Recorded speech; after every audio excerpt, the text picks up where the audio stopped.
আসসালামু আলাইকুম রহমতুল্লাহ বারাকাতুহু। সম্মানিত দর্শক, নতুন সরকার যে নতুন আইন পাশ করেছে, আইনটা আমার খুবই ভালো লেগেছে।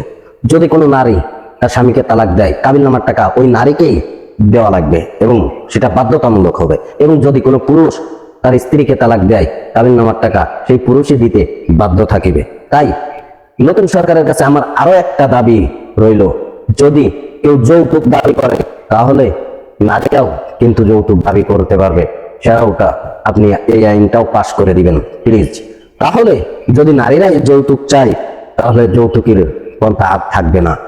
আর তৃতীয় নম্বর যে সত্যটা, যে নারী আইনমন্ত্রী যে কথাটা বলেছেন, যদি কোনো ছেলে কোনো মেয়েকে ভালোবাসে অবশ্যই সেই মেয়েকে বিয়ে করতে বাধ্য থাকিবে।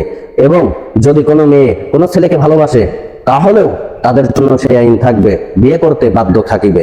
তাই আমি বলতে চাই, যারা বিবাহিত আছেন তারা যদি কারোর সঙ্গে সম্পর্ক করে তাহলে তাদের সময়ও কি এই আইন বাস্তবায়ন থাকবে নাকি তাদের জন্য সাজা থাকবে, সেটা একটু জানিয়ে দিবেন প্লিজ।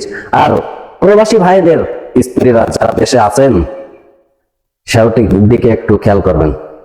প্রবাসী ভাইয়ের স্ত্রীর দিকে একটু খেয়াল করবেন। তারা যখন অন্যর সঙ্গে ভাগিয়ে যায় তখন প্রবাসী ভাইয়ের কিচ্ছুই থাকে না, সকল সম্পদ লুটে পেটে নিয়ে যায়। তাই তাদের জন্য কি আইন আছে সেটা একটু বলবেন প্লিজ। তৃতীয় নম্বর আইন নিয়ে আপনাদের মতামতটা অবশ্যই কমেন্ট বক্সে জানাইতে ভুলবেন না। আর ভিডিওটা ভালো লাগলে অবশ্যই চ্যানেলটি সাবস্ক্রাইব করবেন, আর পেজ থেকে দেখলে অবশ্যই ফলো দিয়ে রাখবেন।